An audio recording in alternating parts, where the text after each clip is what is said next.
Let's bring in John Lott, who's the president and founder of the Crime Prevention Center. He joins us now from Missoula in the state of Montana. John, very nice to have you on the show.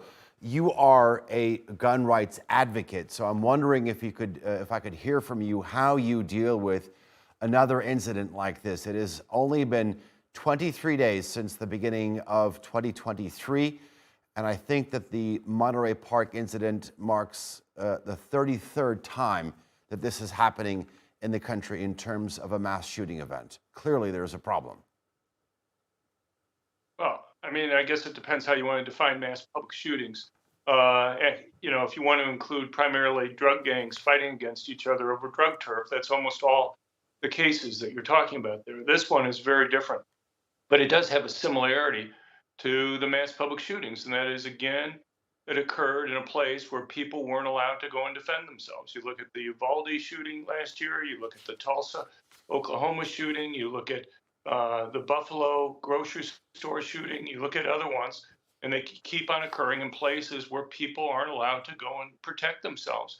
In fact, if you read things like the Buffalo mass murderers manifesto that he put out last year, as you often see, they spend a lot of time explaining why they picked the target that they did. And he wanted to go and pick a target where he knew his victims would not be able to go and carry permanent concealed handguns for protection because he worried that that would make it much more difficult for him to go and kill people. So, I mean, these guys may be crazy in some sense, but they're not stupid. Their goal is to get media attention. And they know the more people they kill, the more media attention that they're going to get. And they know if they go to a place where people can't defend themselves, they're going to be able to go and kill more people. But the United States is not unusual compared to the rest of the world. In fact, if anything, we have a relatively low rate per capita of mass public shootings. But you have to adjust for the fact that we have well over 330 million people in the United States. Um, Last year, did you give coverage to the attacks at the schools in Russia? There was one school in Russia where 20 people were killed. There was another school shooting in Russia where almost as many people were killed.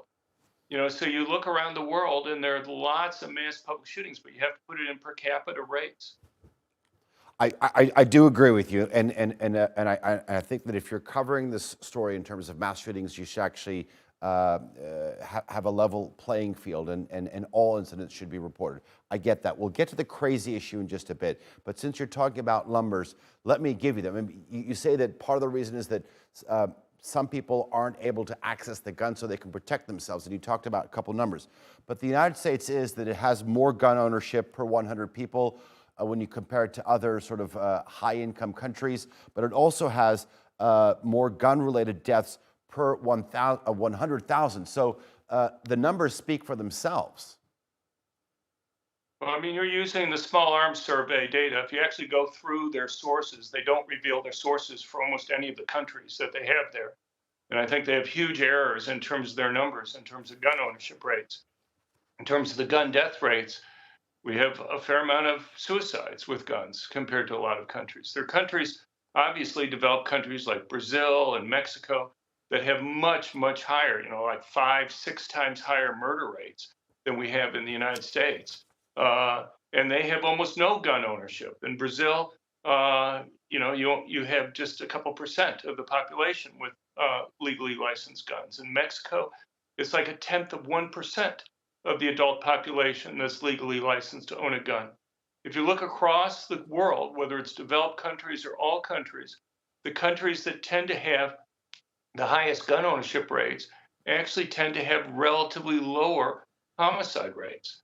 But people usually just kind of pick and choose some developed countries, and they don't look at all the information in terms of gun ownership. But look, I mean, I'm happy to go and talk to you about numbers there, but I think you have to be careful. Go and actually read the footnotes in the small arms survey that you're referencing, and you'll see that of the 209 countries that they have, they only have data referenced for 25 of those. And most of that is data from 2 decades ago. Mm-hmm. Okay. Gun control opponents, maybe like yourself, have sometimes framed this. I'm a reader. Excuse me? My readers have changed a lot over time on this type of issue, but I've had positions at Stanford, University of Chicago, the Wharton Business School. I was working in the Department of Justice as their data expert up until January 2021. So, I, I'm a researcher, and that's what I do. Okay, I mean, but when you sort of look at the research, sometimes the gun violence problem, this epidemic, is put forth as perhaps a symptom of broader mental health issues. And since you mentioned crazy, they're seeking attention, I'm sort of linking this. But every country has people with mental health issues, Right. some with extremists.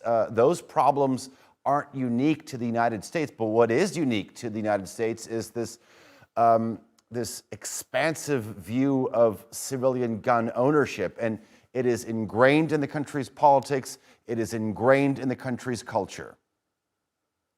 Well, look, police are extremely important, but I think police themselves understand that they virtually always arrive on the crime scene after the crime's occurred. You have a woman who's being stalked. What do you want her to do? Just hide all the time? What happens if the guy finds her and the police aren't there instantly to go and protect her? So allowing people to be able to go and protect themselves is extremely important. People use guns defensively in the United States about 5 times more frequently each year to stop crime than guns are used in the commission of crime.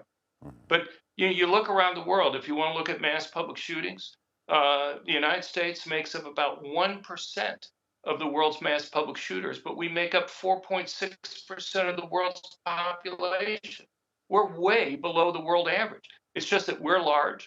And also, what happens in the United States gets a lot more news attention than attacks that occur in other countries. If I were to ask you, name me just between Western Europe and the United States, where are the 2 worst mass public shootings over the last decade or so?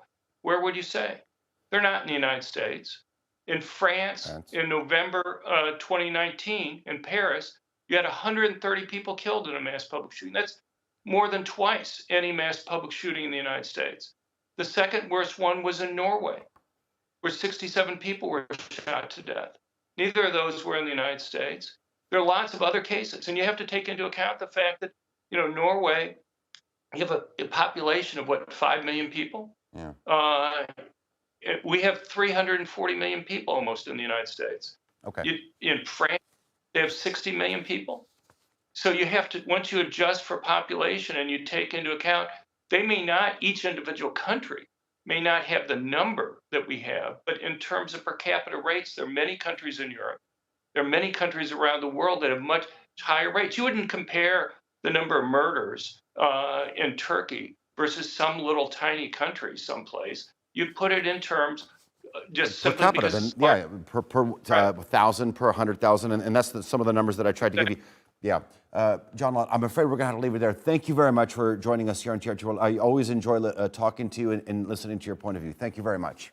I appreciate you having me on. Thank you. Thank you.